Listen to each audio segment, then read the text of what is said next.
यदि आप Bihar board matric परीक्षा 2025 में देने वाले हैं तो आप इस वीडियो को पूरा जरूर देखिएगा। इस वीडियो में हम आपको एनसीईआरटी क्लास 10th जैव प्रक्रम का सभी इम्पोर्टेंट ऑब्जेक्टिव क्वेश्चन बताने वाले हैं जो बोर्ड परीक्षा 2025 में पूछने की 100% संभावनाएं हैं। जो प्रश्न हम आपको बताने जा रहे हैं ये प्रश्न एनसीईआरटी बुक का है और एनसीईआरटी किताब से ही आपके परीक्षा में प्रश्न पूछे जाते हैं। बिल्कुल रूप से गारंटी है सारे प्रश्न आपके एग्जाम में, सारे प्रश्न में से कुछ न कुछ प्रश्न निश्चित रूप से पूछा जाएगा। तो हम आपको चैप्टर अनुसार खुद से बना करके क्वेश्चन बता रहे हैं, एक एक ऑब्जेक्टिव क्वेश्चन बना रहे हैं। इस चैप्टर में आपको इससे बाहर एक भी प्रश्न नहीं पूछा जाएगा। अगर जैव प्रक्रम से क्वेश्चन आता है तो यही वीडियो से आपको सारे प्रश्न देखने को मिलेगा। तो पहला जो प्रश्न आपके सामने है, पौधों में वाष्पोत्सर्जन किस भाग में होती है। दोस्तों, पौधों में जो वाष्पोत्सर्जन की प्रक्रियाएं होती है वो क्या होती है, जब पौधे में पत्ती और तना से पानी बाष्प बन करके जब उड़ने लगते हैं, बाष्प बनकर निकलने की क्रिया को वाष्पोत्सर्जन कहते हैं। यानी पौधों में पत्ती के द्वारा पानी जब बाष्प के रूप में बाहर निकलते हैं तो इसी को हम लोग कहते हैं वाष्पोत्सर्जन। और यह प्रक्रिया जो होती है वो पत्ती में होती है। ऑप्शन नंबर आपका सी जो है बिल्कुल रूप से करेक्ट हो जाएगा। अगला प्रश्न आपका 2 नंबर प्रश्न है। 2 नंबर प्रश्न कहा जा रहा है, मानव में उपस्थित यूरिया की सामान्य मात्रा कितनी होती है। यूरिया, मानव में जो यूरिया उपस्थित होता है वो 7 mg से लेकर के 20 mg तक होता है। इस तरह से आपका आंसर जो है 20 mg की ओर चला जाएगा। ऑप्शन बी जो है आपका बिल्कुल रूप से करेक्ट आंसर हो जाएगा। अगला प्रश्न आपका 3 नंबर प्रश्न है। 3 नंबर प्रश्न कहा जा रहा है, श्वसन क्रिया के दौरान कितनी प्रतिशत ऊर्जा ताप के रूप में निष्कासित होती है। प्यारे बच्चे, सांस लेने के दौरान कितनी प्रतिशत ऊर्जा ताप के रूप में हम लोग छोड़ देते हैं, नाक के माध्यम से निकाल देते हैं, तो वो आपका हो जाएगा 20% हो जाएगा। ऑप्शन नंबर आपका बी जो है वो बिल्कुल रूप से आंसर करेक्ट हो जाएगा। यानी 20% हम लोग ताप को जो है सांस छोड़ने के दौरान छोड़ देते हैं। ठीक है, उम्मीद करते हैं यहाँ तक आपको समझ में आ गया होगा। हम लोग विस्तार से समझ लेते हैं वाष्पोत्सर्जन के बारे में। सबसे पहले हम लोग टॉपिक को देखेंगे यहाँ पे। तो वाष्पोत्सर्जन मतलब समझाया गया है कि तना से जल वाष्प के रूप में उड़ने की क्रिया को वाष्पोत्सर्जन कहते हैं। यह जाइलम नली के द्वारा उड़ते हैं। पानी धरती से यानी पृथ्वी से सोखते हैं, पत्ती तना ये सभी में जाता है। और यहाँ पे पत्ती से देख सकते हैं रंध्र के माध्यम से पानी क्या होता है, बाहर निकल जाते हैं। पूछा जाता है कि वाष्पोत्सर्जन में किसके माध्यम से पानी बाहर वाष्पित होते हैं, तो आपका रंध्र आंसर हो जाएगा। ठीक है, उम्मीद करते हैं ये बात आप समझ गए होंगे। आगे चलते हैं यहाँ पे और 4 नंबर प्रश्न की और हम लोग बढ़ेंगे। 4 नंबर प्रश्न आपसे कहा जा रहा है, मनुष्य में वृक्क एक तंत्र भाग है जो संबंधित है। यानी वृक्क जो है ये किससे संबंधित है। प्रश्न आपका वृक्क अर्थात हिंदी में वृक्क कहते हैं, इसी को अंग्रेजी में हम लोग किडनी कहते हैं। किडनी का आकार आपके मुट्ठी बांधते हैं, जिस तरह आपका मुट्ठी होगा उतना ही बड़ा आपका किडनी होगा। जिस भी व्यक्ति के उम्र के हिसाब से व वजन के हिसाब से, शरीर के हिसाब से जितना बड़ा आपका मुट्ठी होगा उतना बड़ा ही आपके अंदर किडनी होगा। तो किडनी ये शरीर में किसका काम करता है, तो ये उत्सर्जन का काम करता है। मतलब ये किसी भी हानिकारक पदार्थ को शरीर से बाहर निकालने का काम करते हैं। ये आपका आंसर सी की ओर चला जाएगा। आगे बढ़ेंगे, आपका 5 नंबर प्रश्न है। 5 नंबर प्रश्न कह रहा है, पौधों के वायवीय भागों से जल के निष्कर्षण की क्रिया क्या कहलाती है। पौधों के वायवीय भागों से यानी पौधों के बाहरी भागों से जल जब बाहर निकलती है तो उसको क्या कहते हैं। तो पौधों का जो बाहरी भाग जो होता है वो पत्ती होता है, और पत्ती से जब पानी वाष्पित होता है, निकलने लगते हैं, तो इसी को हम लोग वाष्पोत्सर्जन कहते हैं, वेपोरेशन कहते हैं। 6 नंबर प्रश्न है, वह प्रक्रम जिसके द्वारा शरीर में ऊर्जा का उत्पादन होता है क्या कहलाता है। यानी वो इसी प्रक्रिया जिसके द्वारा मानव के शरीर में ऊर्जा बनता है, यानी हम लोग के शरीर में ताकत बनता है, वह प्रक्रिया क्या है, वो है रिस्पायरेशन, आने आपका श्वसन हो जाएगा। ऑप्शन नंबर ए है आपका बिल्कुल रूप से सही आंसर हो जाएगा। अगला प्रश्न है, कौन सी क्रिया, यहाँ पे है 7वां प्रश्न है, कौन सी क्रिया सभी जीवों के लिए अनिवार्य है। सभी जीवों के लिए क्या अनिवार्य है, प्रकाश संश्लेषण, वाष्पोत्सर्जन, श्वसन या फिर चलन। तो 7 नंबर का आंसर हो जाएगा श्वसन हो जाएगा। यानी सभी जीवों के लिए क्या आवश्यकता है, तो वो है श्वसन। बहुत सारा प्रश्न हम इस वीडियो में आपको बताने वाले हैं, केवल ऑब्जेक्टिव बिल्कुल ध्यान से देखिएगा। और क्लास आपका स्टार्ट हो चुका है, पीछे कई वीडियो हम लोग दे चुके हैं। तो यहाँ पर आपका 8 है, मैग्नीशियम पाया जाता है। मैग्नीशियम किसमें पाया जाता है दोस्तों, तो मैग्नीशियम जो पाया जाता है ये आपको क्लोरोफिल में पाया जाता है। ठीक है, और क्लोरोफिल के कारण ही पत्ती का रंग जो होता है वो कैसा होता है, ग्रीन होता है। ये एकदम याद रखेंगे। अगला जो प्रश्न 9 नंबर है, मानव हृदय में पाए जाते हैं। यानी मानव हृदय में कितने वैषम पाए जाते हैं। ठीक है, मानव हृदय में कितने वेशम पाए जाते हैं? तो 4, आपका आंसर 4 वेशम कक्ष होते हैं। ठीक है, मानव हृदय जो होता है आपका, ठीक है, इसमें 4 कक्ष होता है। ठीक है, 1 2 3 4 होता है, 4 होता है। आंसर आपका नंबर सी की ओर चला जाएगा। 10 नंबर प्रश्न है, प्रकाश संश्लेषण द्वारा किसकी प्राप्ति होती है? प्रकाश संश्लेषण के द्वारा जो होता है पौधों में ग्लूकोज का निर्माण होता है, या हम लोग कार्बोहाइड्रेट कह सकते हैं। कार्बोहाइड्रेट या ग्लूकोज का सूत्र होता है C6H12O6 होता है। ठीक है, यदि आपको नहीं पता है तो स्क्रीनशॉट ले लीजिएगा। आगे बात करेंगे कोशिका झिल्ली किस प्रकार की झिल्ली है? तो अर्ध पारगम्य झिल्ली है। चलिए, यहाँ तक प्रश्न समझ में आ गई होगी आपको। 11 नंबर प्रश्न है, कोशिका झिल्ली किस प्रकार की झिल्ली है? तो यह अर्ध पारगम्य झिल्ली है, यानी जो है इसमें से सभी चीज मतलब कोशिका झिल्ली होता है, जैसे कोशिका के बाहरी जो झिल्ली होता है पतला पतला, इस झिल्ली से कुछ ही चीज है कोशिका के अंदर जा सकते हैं। जो कोशिका के लिए फायदे वाली चीज होगा वही अंदर जाएगा, हानिकारक चीज अंदर नहीं जाएगा। ठीक है, ये चीज होता है। चलिए 12 नंबर क्वेश्चन 12 नंबर की ओर चलते हैं। 12 नंबर प्रश्न आपके सामने इस तरह का प्रश्न है। प्रश्न कह रहा है यहाँ पे कि दही जमने में निम्नलिखित में से कौन सी क्रिया होती है? यानी दही जब जमता है इसमें कौन सी क्रिया होती है? देखिए, दही जमाने के लिए लैक्टोबैसिलस जीवाणु की आवश्यकता होती है। दही जो जमते हैं किस जीवाणु के कारण? तो लैक्टोबैसिलस। लैक्टोबैसिलस एक जीवाणु होता है जिसके उपस्थिति के कारण ही दही थका होता है। और यह प्रक्रिया क्या कहलाती है? यहाँ पे क्वेश्चन कह रहा है कि यह क्रिया क्या कहलाती है? तो यह जो क्रिया कहलाती है वो कहलाती है आपका किण्वन कहलाती है। ठीक है, फर्मेंटेशन। ऑप्शन नंबर आपका सी जो है ये बिल्कुल रूप से करेक्ट हो जाएगा। 13 नंबर प्रश्न आपसे कहा जा रहा है, 13 नंबर प्रश्न है कि जीवन की उपापचयी क्रियाओं के संचालन हेतु निम्नलिखित में से कौन आवश्यक है? कह रहा है प्रश्न, जीवन के उपापचयी क्रियाओं के संचालन के लिए निम्नलिखित में से क्या आवश्यक है? यहाँ पर आंसर क्या हो जाएगा आपका? ऑप्शंस 4 है आपके सामने, इसमें से करेक्ट क्या हो जाएगा आप लोग बता दीजिएगा। तो जीवन के उपापचयी क्रियाओं को संचालन के लिए निम्नलिखित में से शरीर को ये सभी चीजें आवश्यकता है, ऑप्शन से डी हो जाएगा आपका। ठीक है, निरंतर ऊर्जा की आपूर्ति, शरीर को आपूर्ति ऊर्जा भी हमेशा जरूरी है। टूटे फूटे हड्डियों की मरम्मत की भी आवश्यकता है, शरीर की वृद्धि की भी आवश्यकता है। इनमें से सभी ऑप्शन जो है आपका ये सही हो जाएगा। अगला प्रश्न है आपका 14 नंबर, मानव में डायलिसिस की थैली कहाँ है? मानव में जो है डायलिसिस की थैली आपका कहाँ पे है?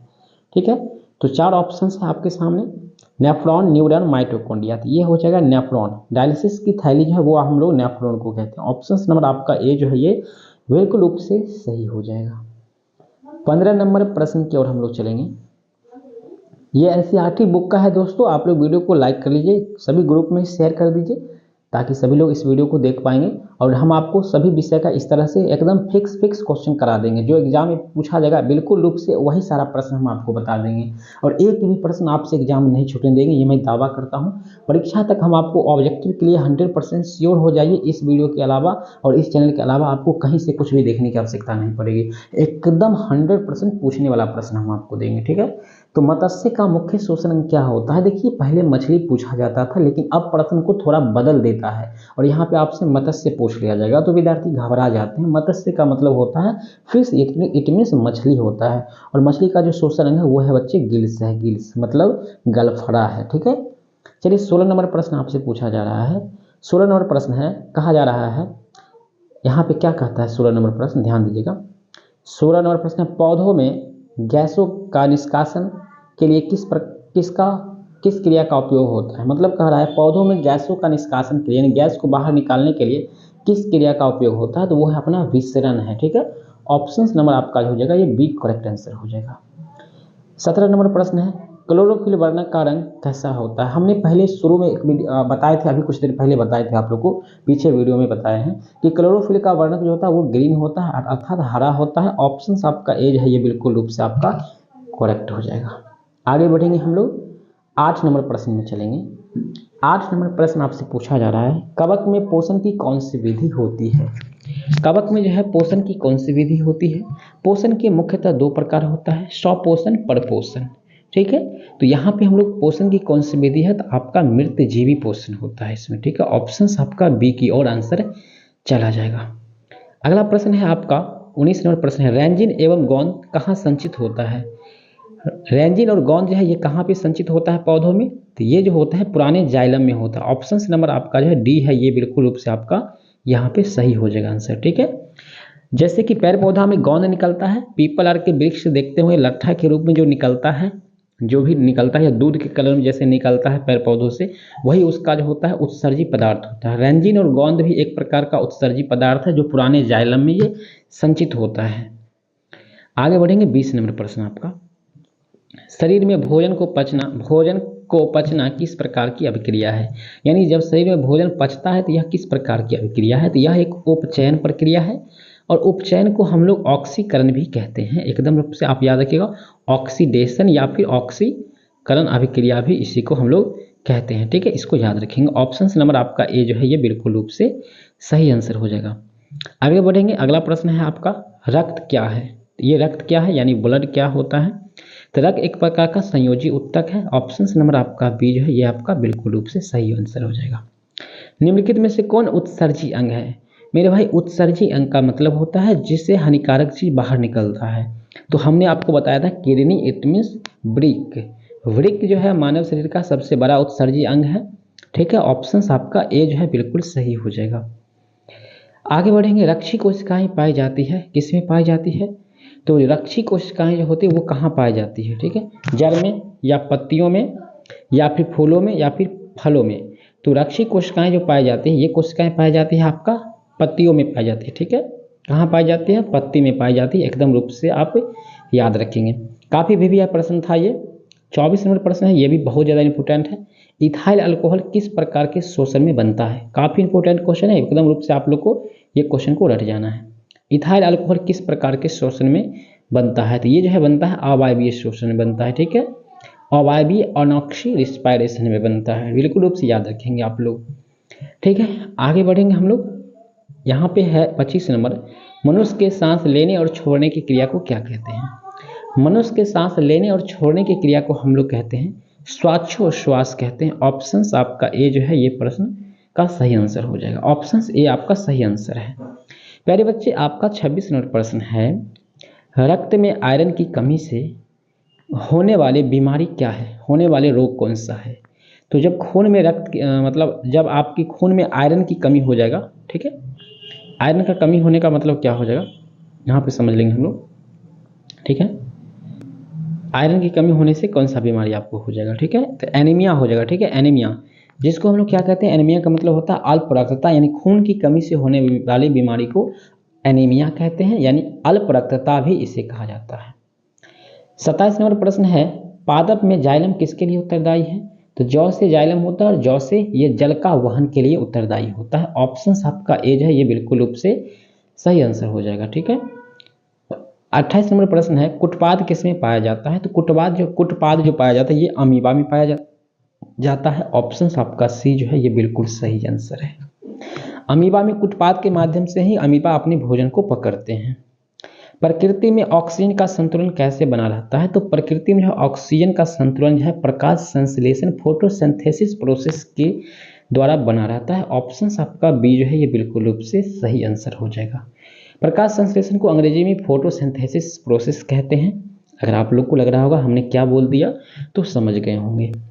30 नंबर प्रश्न है, स्टोमाटा पौधे के किस अंग में पाया जाता है? प्यारे बच्चे, स्टोमाटा जो होता है ये पत्ती के किस अंग में पाया जाता है? तो पत्ती के किस भाग में पाया जाता है? पौधों के, सॉरी, यहाँ पे तो आंसर हमने पत्ती ही आपको बता रहे थे। स्टोमाटा क्या होता है? मान लीजिए कि हमारे पास जो है एक पत्ती है, ठीक है, हमारे पास एक ये पत्ती है और यहाँ पर रहता है, ये आप देख सकते हैं जाली का शिराविन्यास है। ठीक है, ये शिराविन्यास है आपका। स्टोमाटा जो होता है इसमें इस बीच बीच में जो जगह आपका खाली मिल रहा है, ये जगह जो आपका बीच बीच में खाली मिल रहा है, यही बीच बीच में जो गोलाकार कोशिकाएं होता है जिसको हम लोग क्या बोलते हैं बच्चे? इसी को हम लोग बोलते हैं स्टोमाटा बोलते हैं। ये पत्तियों में पाया जाता है। चलिए, उम्मीद है आप समझ गए होंगे। 31 नंबर प्रश्न है, मानव हृदय का औसतन परकुंचन दाब क्या होता है? तो परकुंचन दाब जो होता है शीतलन और डायशीतलन होता है, ये 120 mmHg होता है। इसको पारा मरकरी Hg मतलब मरकरी में मापा जाता है, मिलीमीटर Hg होता है। ठीक है, ऑप्शन आपका ए है ये बिल्कुल रूप से सही आंसर हो जाएगा। 32 नंबर प्रश्न है, इनमें से कौन प्रकाश संश्लेषी अंग है? तो प्रकाश संश्लेषी अंग कौन सा, यानी प्रकाश को कौन ग्रहण करता है? तो पत्ती ग्रहण करता है। तो ऑप्शन आपका जो है ए की ओर चला जाएगा, आपका राइट आंसर ए हो जाएगा। और ये जो है 32 और नंबर और 31 नंबर प्रश्न बहुत ज्यादा इंपॉर्टेंट क्वेश्चन है। 33 नंबर प्रश्न है, वाष्पोत्सर्जन क्रिया कैसी क्रिया है? वाष्पोत्सर्जन कैसी प्रक्रियाएं हैं, यानी वाष्पोत्सर्जन जो होती है ये आपका कैसी प्रक्रियाएं हैं, ठीक है। तो चलिए जान लेते हैं। वाष्पोत्सर्जन एक प्रक्रिया है, यह है भौतिक प्रक्रिया है, क्योंकि जब पत्ती से पानी निकल जाता है तो पुनः पत्ती में वो पानी वापस आपका नहीं आता है, ठीक है। तो ऑप्शन आपका बी हो जाएगा। शरीर में भोजन का पचना किस प्रकार की अभिक्रिया है? तो भोजन का पचना हम लोग ऑक्सीकरण कहते हैं, या इसी को हम लोग उपचयन अभिक्रिया भी कहते हैं। तो ऑप्शन आपका बी की ओर चला जाएगा, राइट आंसर आपका बी हो जाएगा। चलिए आगे बढ़ते हैं। 35 नंबर प्रश्न आपके सामने है, स्वपोषी पोषण के लिए आवश्यक तत्व क्या है? हम लोग पूरे 45 प्लस क्वेश्चन देखने वाले हैं, 50 के आसपास प्रश्न देखेंगे, तो घबराइएगा नहीं। स्वपोषी पोषण के लिए क्लोरोफिल की भी आवश्यकता है, सूर्य की प्रकाश की आवश्यकता है, कार्बन डाइऑक्साइड की भी आवश्यकता है, और उपरोक्त में से ये सारा चीज की आवश्यकता है। ऑप्शन डी जो है ये आपका बिल्कुल सही हो जाएगा। ये क्वेश्चन बहुत पुराना हो चुका है, कम पूछा जाता है, इसलिए आप लोग को ये 36 नंबर प्रश्न है, इसको आपको ध्यान रखना पड़ेगा, ठीक है। ये 36 नंबर प्रश्न जो है आपको याद रखना है। पाइरुवेट के विखंडन से कार्बन डाइऑक्साइड जल तथा ऊर्जा देती है, यह किस प्रकार की अभिक्रिया है? यह क्रिया कहाँ होती है? पाइरुवेट में, यहाँ देखिए पाइरुवेट में जो विखंडन होता है, तो इस विखंडन से कार्बन डाइऑक्साइड और जल और ऊर्जा का निर्माण होता है। यह क्रिया किस में होती है? तो यह क्रिया जो होता है आपका वो माइटोकॉन्ड्रिया में पूरी होती है। ऑप्शन आपका बी। काफी वीवीआई क्वेश्चन है, आपको याद रख लेना है। 37 नंबर प्रश्न है, जठर ग्रंथियां कहाँ पाई जाती है? दोस्तों श्लेष्मा और जठर ग्रंथियां या फिर आमाशय रस, ये सारे चीज जो पाए जाते हैं वो आपका एस्टोमाच आमाशय में उपलब्ध होता है। ऑप्शन आपका डी जो है बिल्कुल रूप से सही आंसर है। काफी वीवीआई प्रश्न है। इसके अलावा जो वीडियो आने वाला है वो काफी महत्वपूर्ण होगा, बोर्ड मॉडल क्वेश्चन हम आपको लाने वाले हैं। 38 नंबर प्रश्न है, खुला परिसंचरण तंत्र किस में पाया जाता है? दोस्तों खुला परिसंचरण तंत्र किस में पाया जाता है? कॉकरोच में। कॉकरोच का जो भी होता है फेफड़ा तेफड़ा जो भी होता है वो सारा बाहर होता है, पकड़ के देखेगा तो पेट उसका सारा चीज बाहर में ही दिखते रहता है, ठीक है। तो इसी को खुला परिसंचरण तंत्र कहते हैं, कॉकरोच में ऐसा बात पाया जाता है। 39 नंबर प्रश्न है, पौधों में पाए जाने वाली गाढ़ा दूधिया उत्सर्जी पदार्थ को क्या कहते हैं? जो दूधिया उत्सर्जी पदार्थ होता है, दूधिया का नाम ही मतलब हो जाता है लैटेक्स, ठीक है। जैसे कि औकॉन में, पीपल में, बरगद में, इन सब में दूधिया कलर का जो उत्सर्जी पदार्थ निकलता है, रस निकलता है, वही उत्सर्जी पदार्थ होता है, उसे हम लोग लैटेक्स के नाम से जानते हैं, ठीक है। 40 नंबर प्रश्न है, यूरिया रक्त में कहाँ पाई जाती है? यूरिया जो है रक्त में कहाँ से प्रवेश करती है? पाई नहीं जाती, यहाँ पे प्रवेश की चर्चा की गई, यानी यूरिया जो है रक्त में कहाँ से आती है? हम लोग जो पेशाब करते हैं, मूत्र का त्याग करते हैं, उसमें यूरिया पाया जाता है, और भूमि पे आने के बाद वो ऑक्सीजन से अभिक्रिया करके, नाइट्रोजन से अभिक्रिया करके वो अमोनिया में बदल जाता है, और वही अमोनिया हम लोग को बदबू देता है, ठीक है। जब हम लोग मूत्र त्याग करते हैं वहाँ पर देखिएगा आपको बदबू जो आता है वो अमोनिया का आता है, ठीक है। यूरिया रक्त में कहाँ से प्रवेश करती है? ये यकृत से हम लोग की बॉडी में प्रवेश करती है। ऑप्शन आपका बी जो है ये करेक्ट आंसर हो जाएगा। 41 नंबर प्रश्न है प्यारे बच्चे आपके सामने, प्रकाश संश्लेषण होता है कब होती है? बहुत ही मस्त प्रश्न है। प्रकाश संश्लेषण प्रक्रिया रात में होती है, दिन में होती है, दिन में, सुबह शाम। तो आपका जो बिल्कुल परफेक्ट आंसर जो हो जाएगा वो चला जाएगा आपका दिन में, ठीक है। क्योंकि प्रकाश, सूर्य के प्रकाश जो होता है केवल दिन में मिलते हैं सूर्य पेड़ पौधों को, इसलिए जो है प्रकाश संश्लेषण की प्रक्रिया दिन में होती है। कुछ पौधे हैं जिसमें प्रकाश संश्लेषण की प्रक्रिया जो है रात में भी होते रह जाती है, मतलब होती नहीं है। तो देखिए अगर दिन में प्रकाश संश्लेषण की प्रक्रिया होती है तो रात में जो है अधिकांश पौधे क्या होते हैं, वो आपका कार्बन डाइऑक्साइड ही छोड़ते हैं। और कुछ पौधे हैं जैसे पीपल, तुलसी, ये सारा पौधा क्या है रात को भी ऑक्सीजन देते हैं, लेकिन बाकी पौधे क्या होते हैं रात को वो कार्बन डाइऑक्साइड देते हैं और ऑक्सीजन लेते हैं, ठीक है। और दिन भर में तो जो प्रकाश संश्लेषण करते हैं तो ऑक्सीजन ही मुक्त होता है। चलिए 42 नंबर प्रश्न की ओर हम लोग बढ़ेंगे। पादप में फ्लोएम संवाहक होता है, फ्लोएम किसके लिए संवाहक होता है? तो पौधों में जो है फ्लोएम जो है ये भोजन के संवाहक करता है, ठीक है। ऑप्शन ए जो है आपका ये बिल्कुल रूप से करेक्ट आंसर हो जाएगा। आगे बढ़ेंगे। 43 नंबर प्रश्न है, प्रकाश संश्लेषण की क्रिया में ऑक्सीजन किससे बाहर निकलता है? बहुत ही मस्त क्वेश्चन है और बहुत ज़्यादा महत्वपूर्ण है, बहुत ज़्यादा इंपॉर्टेंट प्रश्न है। प्रश्न कह रहा है प्रकाश संश्लेषण की क्रिया में ऑक्सीजन बाहर किससे निकलता है? तो आपको याद रखना है जल से, H2O। कार्बन डाइऑक्साइड ऑक्सीजन जो है, ऑक्सीजन जिसका फॉर्मूला होता है O2 होता है, यह जो बाहर निकलता है वो निकलता है आपका जल से। प्रकाश संश्लेषण की प्रक्रिया में ऑक्सीजन जल के टूटने से बनता है। 44 नंबर प्रश्न है, रक्त में हल्के पीले रंग के चिपचिपे द्रव को क्या कहते हैं? रक्त में हल्के पीले रंग के जो चिपचिपे द्रव होता है उसको हम लोग प्लाज्मा का बोलते हैं। ऑप्शन आपका ए जो है ये बिल्कुल रूप से सही हो जाएगा। और हल्के पीले रंग का जो रंगहीन होता है उसी को हम लोग लासिका भी बोलते हैं। कुछ बच्चे के मन में लग रहा होगा लासिका कहते हैं। तो हल्के रंगहीन जो होता है, हल्के पीले रंग के और रंगहीन चिपचिपे द्रव को लासिका कहते हैं, और हल्के पीले रंग के चिपचिपे द्रव कहा जाए सीधे तो उसको हम लोग प्लाज्मा कहते हैं। 45 नंबर प्रश्न है, प्रकाश संश्लेषी अंगक क्या है? तो प्रकाश संश्लेषी अंगक, देखिए वहां पर था प्रकाश संश्लेषी अंगक जो होता है वो पत्ती था, अंग पत्ती था, लेकिन अंगक की बात हो रही है तो वो हो जाएगा आपका हरित लवक है, ठीक है, जिसको हम लोग क्लोरोफिल के नाम से जानते हैं। ऑप्शन आपका बी जो है बिल्कुल करेक्ट हो जाएगा। प्यारे बच्चे, हमने सारे प्रश्न आपको बता दिए, बिल्कुल साधारण से बहुत ही अच्छी तरह से समझा दिए हैं। अगर आपको समझ में आ गई है तो वीडियो को लाइक कीजिएगा, आगे शेयर कीजिएगा। अगला जो आने वाला है वीडियो उसमें हम आपको सारा के सारा ये पूरा चैप्टर फिनिश हो जाएगा और पूरे एनसीईआरटी से बता रहे हैं, जिससे कि आपको एक भी प्रश्न छूटेगा नहीं। एनसीईआरटी बुक का सारा प्रश्न हम आपको बता देंगे, ठीक है।